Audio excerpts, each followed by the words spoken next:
सहकार हा पूर्णपणे तसा राज्याचा विषय, पण ज्यावेळेला या देशातील आपण जर पाहिलं तर जवळपास 8.25 लाख ह्या सहकारी सोसायटी आहेत. एकट्या महाराष्ट्रात त्यातल्या 2 लाखाच्या वरती सोसायटी आहेत.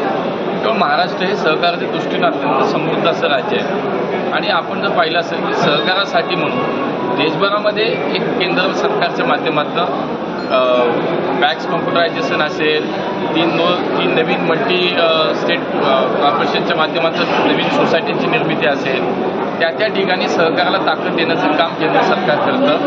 NCDCच्या माध्यमातून खऱ्या अर्थानं सहकाराला ताकद आर्थिकदृष्ट्या देण्याचं काम केलं जातं. आपण जर पाहिलं तर मागच्या काळामध्ये जवळजवळ 10,500 कोटीपेक्षा जास्त ही मदत महाराष्ट्राच्या सहकारी साखर कारखान्यांना झालेली आहे. मग त्याच्यामध्ये कुठला पक्ष कुठला व्यक्ती पाहिला जात नाही. तर सहकाराला ताकद द्यावी आणि सहकारी साखर कारखाने हे अडचणीत येऊ नयेत यासाठी जवळपास 10,000 कोटींपेक्षाही जास्त मदत आजपर्यंत केंद्र सरकारने महाराष्ट्राला दिलेली आहे.